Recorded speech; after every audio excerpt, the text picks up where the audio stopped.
Said there's three parts to a Toastmaster meeting. The first part is table topics. This is where you learn to practice impromptu speaking.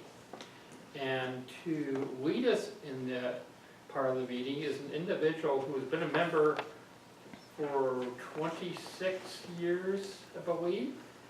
He was a member before I've seen Valley Toastmasters before I joined. Please help me welcome Joy Gaylord. Thank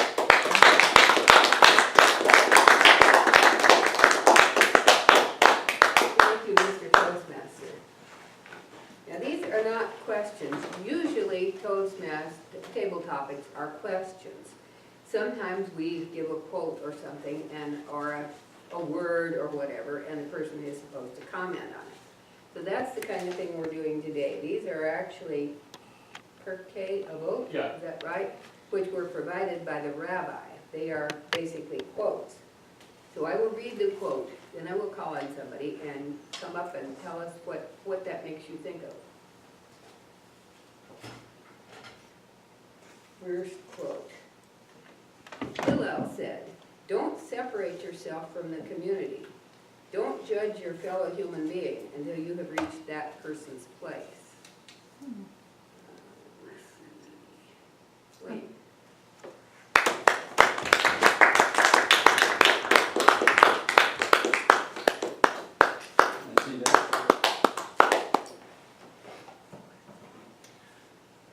Don't separate yourself from the community, and don't judge your fellow human being until you've reached that person's place.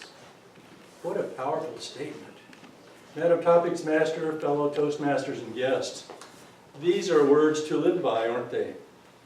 Don't separate yourself from the community. Why would we want to do that? We want to be part of a community because we share ideas, we share resources, we share thoughts. And by doing that, we strengthen one another.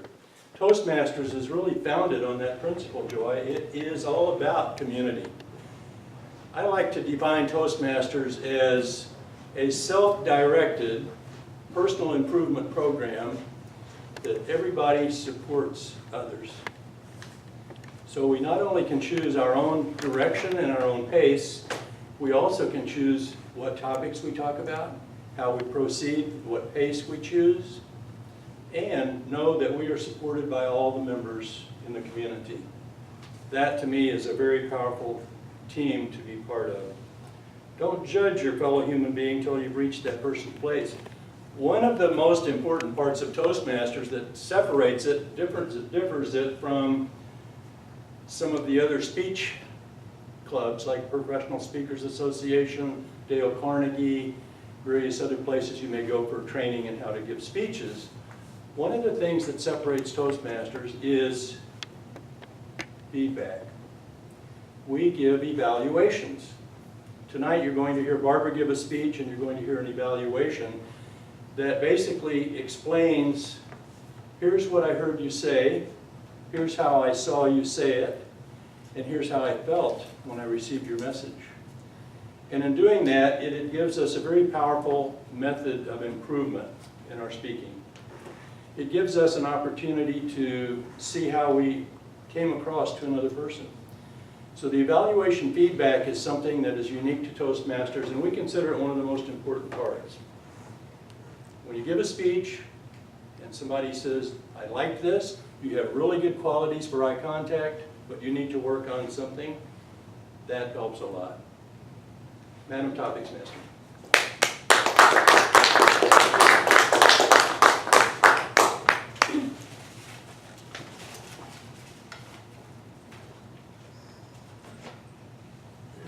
Okay. Any love contingent upon something, when that something is gone, love is gone. Any love contingent upon nothing, such a love will never end. What is an example of contingent love? Love between Amnon and Tamar, for Amnon loved her beauty and respected not her person. What is an example of uncontingent love? The love between David and Jonathan, for even as they were rivals for the throne, their love for each other survived. Okay.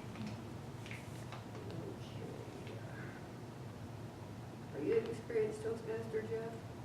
Yes, but I don't understand what the, it's just what we, how we respond to that? That's the point. It's, I'm sorry. Yes, yes. How, just like what Wayne did. How you can react to this, whatever your reaction is to this statement, and I will hand it to you when you come out.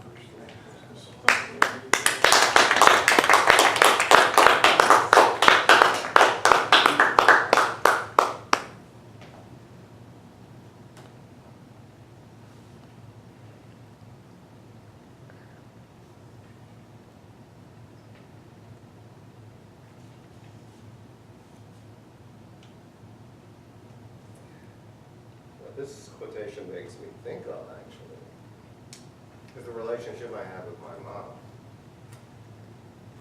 which was not really straightforward, to be honest with you.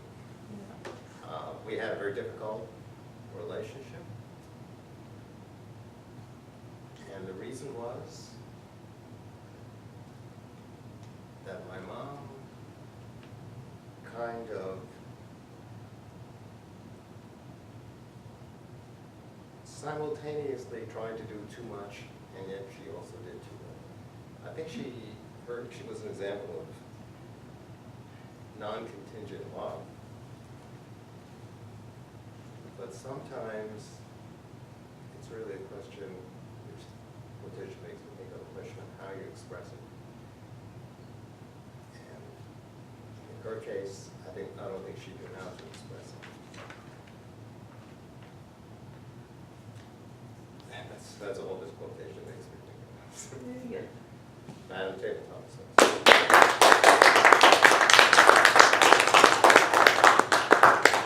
That was a difficult one.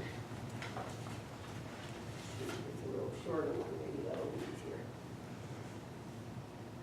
Back to Hillel. Hillel used to say, if I'm not for myself, who will be for me? And if I am for myself alone, then what am I? And if not now, when? Yeah. These are deep. Don't feel bad if you don't have a great philosophical answer to these. Just do whatever comes. Ellen, let's do this one.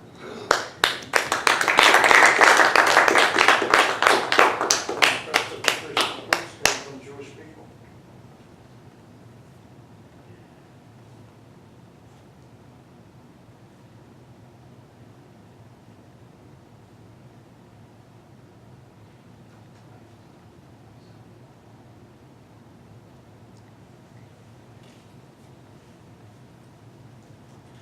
Table topic master, fellow Toastmasters. This is an exemplary example of the fact that we're part of a community. We're just not here for ourselves to better ourselves here at Toastmasters, but we're also here to help better others. That's what really comes to mind. That, and then the saying, and I think it came from Ernest Hemingway, I believe, that no man is an island. John Donne. John Donne, I'm sorry. But that's really, that's, when I read that, when I read this, that's, the two things is one, we're here, especially, in organizations like this, Toastmasters, Katie's and Kiwanis, and I know Wayne, there's some other organizations that we're not here just to help ourselves, and I know Suzanne, you help out, you're going to be a canner, you're here not just for yourself, but to help others from that standpoint. We're also here to help others be part of a bigger community. So that's what comes to mind when I read this.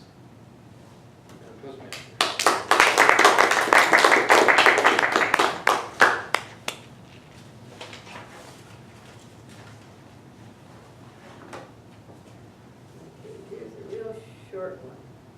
All is foreseen, yet free choice is given. Suzanne, would you like to try this one?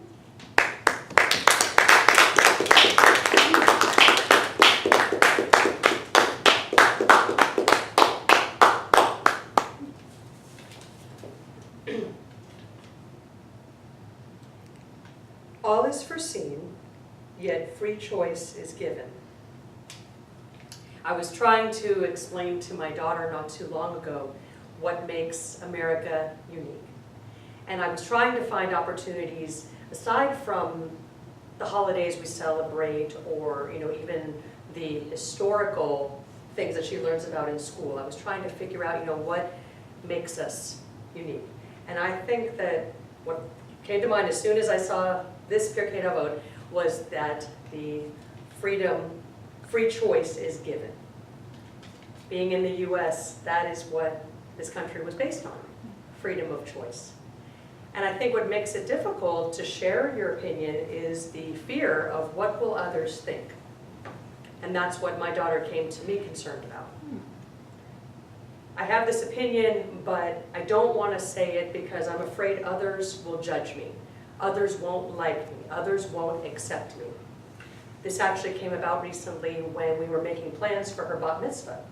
And she was putting together her guest list. And she said, "Mom, I don't think I can invite my friends that are not Jewish." And I was shocked. I said, "Why?" And she said, "Well, they'll be uncomfortable. They won't know what it's about, and they won't want to come." And I said, "Maddie, how do you know if they'll want to attend or not if you don't give them the choice to do so?" I think if you received an invitation to attend a quinceañera, a confirmation, wouldn't you like to go? And immediately she said, "Yeah, of course." Then I said, "Then what's any different about this?" True, there may be some language people don't understand. There may be some customs that differ. And there may even be some elements that make some of them feel a little bit not so much at ease. But you can have a direct influence on them with the choice you gave to have your bat mitzvah. Thank you.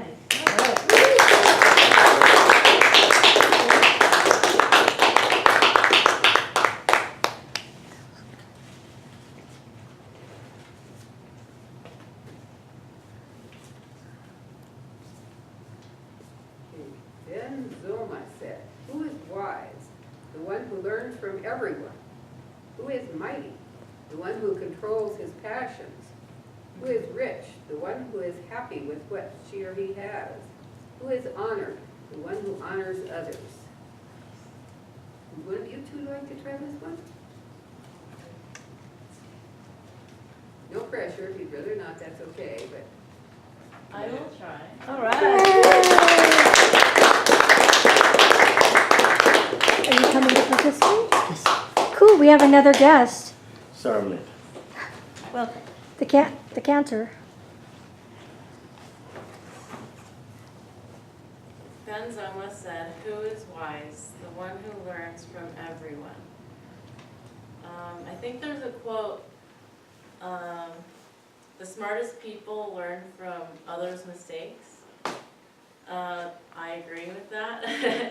If you can see and observe what's happening currently, you can maybe draw from the past and learn from it.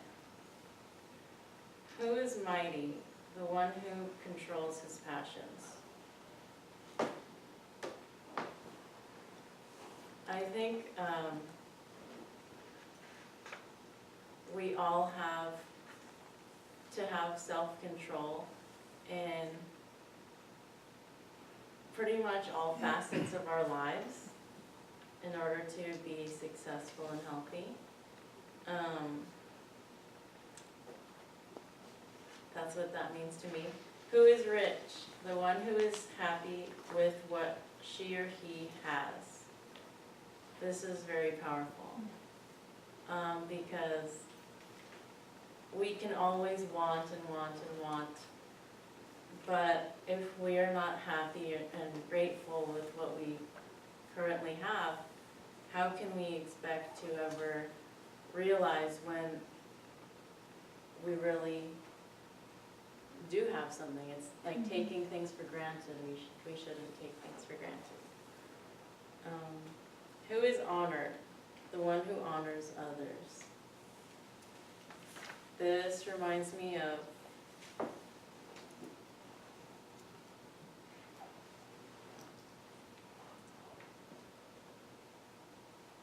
guess, being a daughter, if you honor your parents, you will want to please them, you will want to make them happy. It's not always such a clear-cut situation, but if you want to honor your parents, then I think your parents will reciprocate that and they'll be honored to have you as a son or daughter.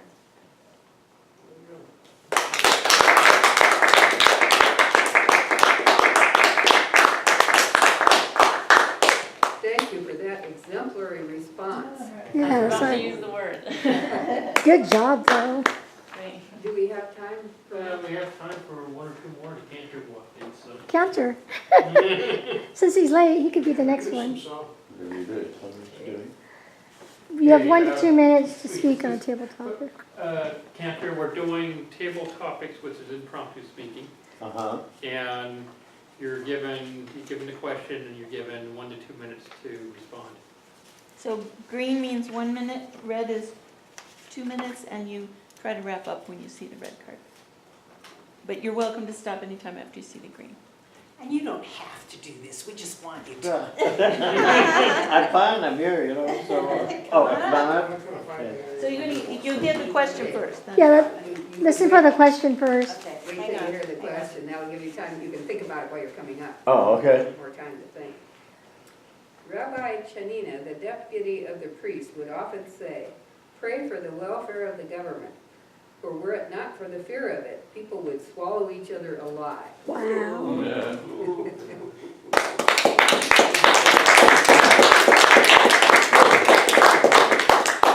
I'm supposed to talk on this? Yes, this gives your reaction to it. My reaction to it. Any other things, boundaries, anything, just the time boundary, right? Right. Rabbi Hanina, deputy of the priest.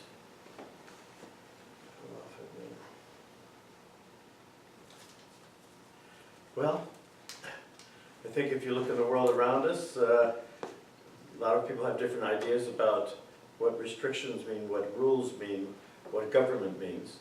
And if you don't have some sort of organization of society, what you have is chaos.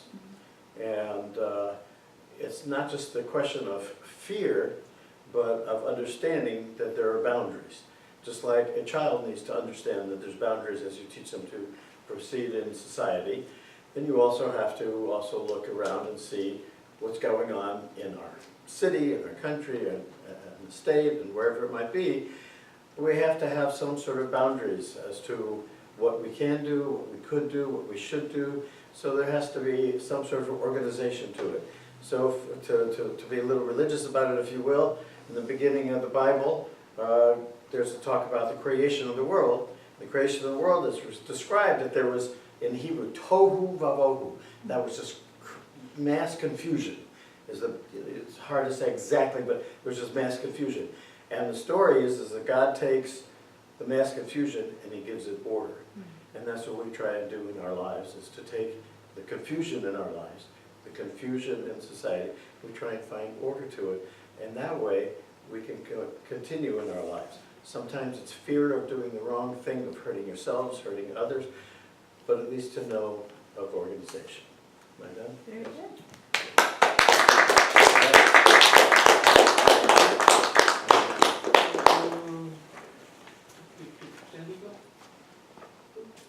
Did you want? You sent me. Okay. You have another guest there too? Yeah, the other guest was thinking about it. He's toying with it. Okay, this one says, there are 4 kinds of human beings. One says, what is mine, and what is yours is yours. That is the usual kind. One who says, what is mine is yours, and what's yours is mine, is an ignoramus. Well, that's one word for it. One who says, what is mine is yours, and what is yours is pious. One who says, what is mine, and what's yours is mine, is wicked. Okay.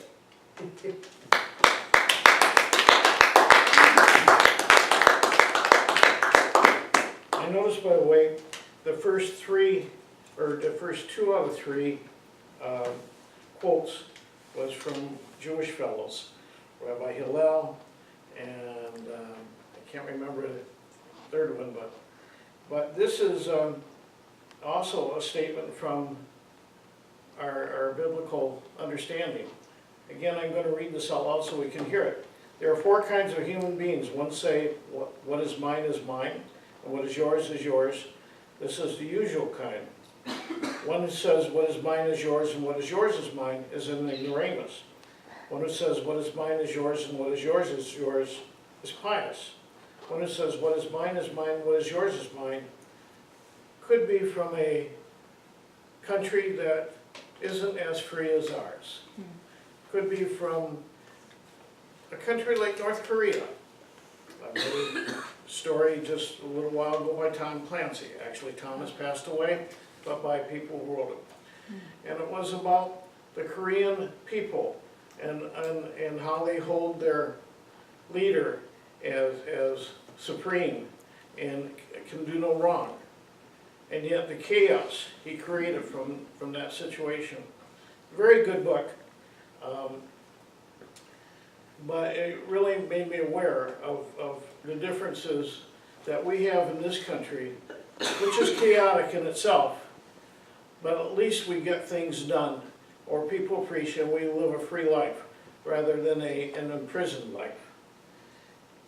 So, in reference to this, by the way, it's from Pirkei Avot 5:19, and this is out of the Torah.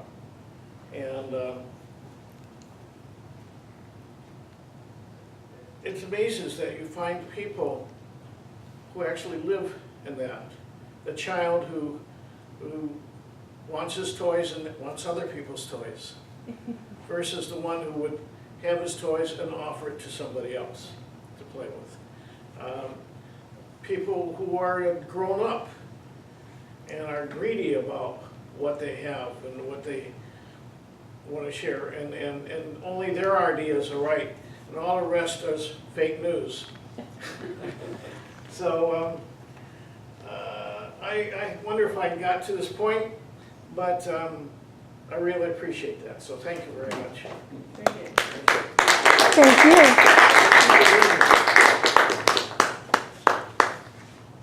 Thank you all for those very thoughtful responses.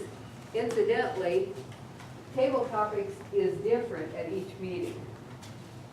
Sometimes it's not as challenging as this, but part of the idea of table topics is to challenge us.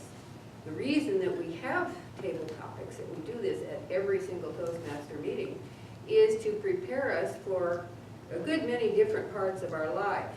Suppose you're at work, you're in a staff meeting, and your boss suddenly asks you a question that you weren't expecting. Or suppose your child asks you an unexpected question.